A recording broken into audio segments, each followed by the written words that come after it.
নমস্কাৰ কৃষক বন্ধুসকল, আসাম এগ্ৰিকালচাৰ টিপছ ইউটিউব চেনেলসকলকে স্বাগতম জনাইছোঁ। কৃষক বন্ধুসকল, ইয়াৰ আগৰ ভিডিঅ'ত মই আপোনালোকক অৱগত কৰাইছোঁ যে মই দেৰিকৈ মালচিং পদ্ধতিত দুটা বেডত এনেকৈ মই লেচেৰা লগাইছোঁ। এইটো এটা বেড আৰু এইটো এটা বেড। বীজ ৰোপণৰ পৰা আৰম্ভ কৰি প্ৰত্যেকটো ভিডিঅ' মই মোৰ চেনেলত আপলোড কৰিছোঁ। হয়তো যদি আপোনালোকে মোৰ ছাবস্ক্ৰাইবাৰ, আপোনালোকে হয়তো নিশ্চয় ভিডিঅ'বিলাক চাইছে। আৰু বৰ্তমান মোৰ লেচেৰা গছবিলাক এনেকুৱা হৈছে। কৃষক বন্ধুসকল, এই লেচেৰা গছবিলাক উঠাৰ কাৰণে মই এটা ছিষ্টেম কৰি দিলোঁ। ছিষ্টেমটো মই আপোনালোকক দেখুৱাওঁ। গুৰিৰ পৰা 4টা মই সূতা দি দিছোঁ। এইটো এটা সূতা আৰু এইটো এটা সূতা, এইটো এটা সূতা আৰু এইটো এটা সূতা। এনেকৈ মই 4টা সূতা দি কি কৰিছোঁ, প্ৰতিটো গছৰ গুৰিত মই এখনকৈ বাঁহৰ কামি এনেকৈ লগাই দিছোঁ। চাওক, এনেকৈ লগাই দিছোঁ। গোটেই দুটা বেডতে মই দি দিলোঁ, ধুনীয়াকৈ দিছোঁ। কৃষক বন্ধুসকল, এইটো ছিষ্টেম কেনেকুৱা লাগিছে আপোনালোকে কমেণ্টত জনাব। আৰু আপোনালোকে কেনেকৈ দিয়ে, মোৰটো ভাল হৈছে নে কেনেকুৱা হৈছে। এয়া চাওক, মই আজিয়ে দিলোঁ। তাৰমানে লেচেৰা গছবিলাক এনেকৈ আগ মেলিবলৈ আৰম্ভ কৰিছে। আৰু এয়া চাওক,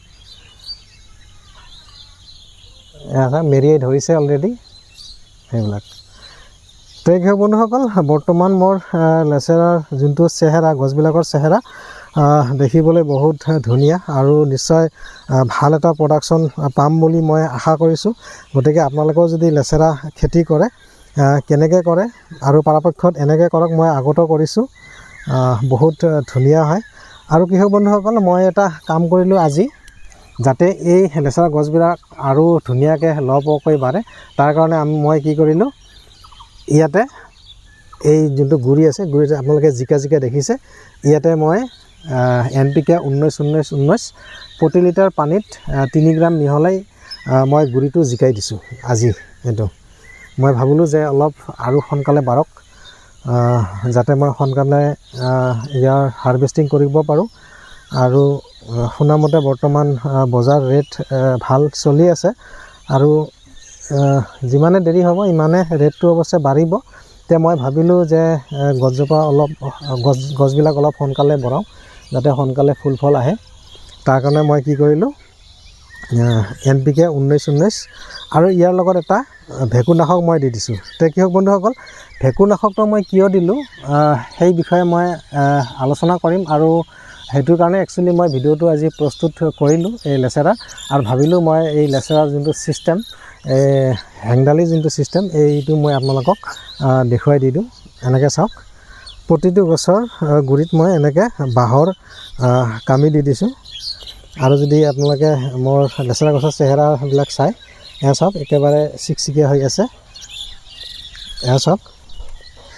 কৃষক বন্ধুসকল, লেচেৰা গছবিলাক দেখুওৱাৰ মোৰ আজিৰ ভিডিঅ'ৰ উদ্দেশ্য নহয়। উদ্দেশ্যটো বেলেগ, যে লেচেৰা গছত এটা বেমাৰ লাগে।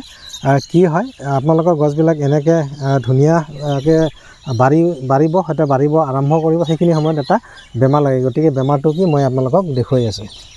কৃষক বন্ধুসকল, চাওক মই কি বেমাৰ লাগে লেচেৰা গছত। আৰু আগে পিছে যদি আপোনালোকৰ লেচেৰা খেতি কৰে, আৰু এইটো বেমাৰ নিশ্চয় আপোনালোকে দেখিছে। এই ওচৰৰ গছটো কিমান ধুনীয়া চাওক। আৰু ইয়াৰ ওচৰতে এটা গছ চাওক, এইটো। এনেকৈ কি হ'ব, বহুত গছ বেমাৰ লাগি কিন্তু মৰিব পাৰে আপোনালোকৰ।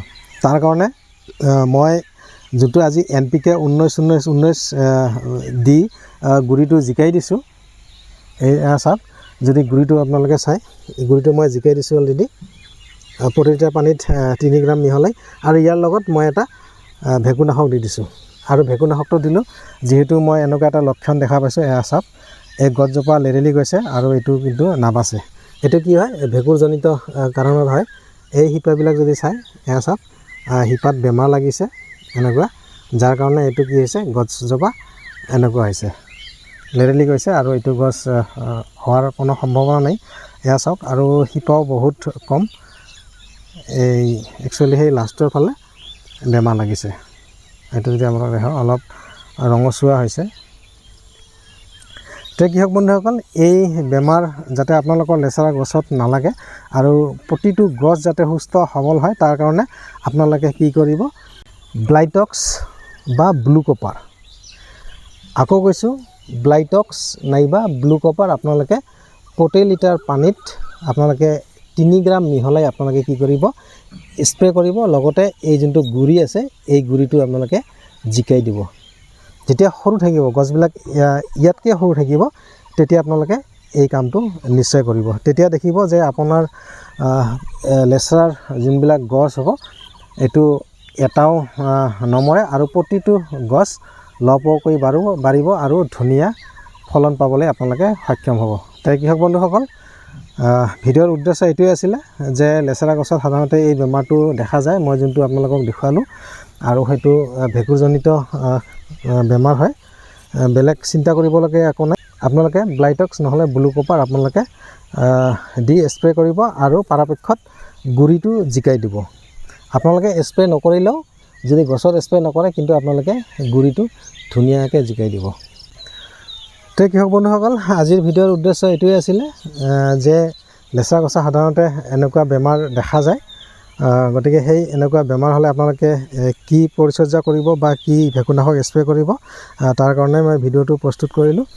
তে আজিৰ ভিডিঅ'টো যদি কিবা দৰকাৰী ভিডিঅ' বুলি আপোনালোকে ভাবে, আপোনালোকে লাইক এটা নিশ্চয় কৰিব। আৰু নতুনকৈ যদি মোৰ চেনেলত কোনোবাই ভিডিঅ' চাই আছে, আপোনালোকে খেতি সন্দৰ্ভীয় বিভিন্ন ভিডিঅ' পাই থকাৰ কাৰণে আপোনালোকে মোৰ চেনেলটো ছাবস্ক্ৰাইব কৰি ৰাখিব। তো কি বন্ধুসকল, আজিলৈ ভিডিঅ'টো ইমানেই। ধন্যবাদ।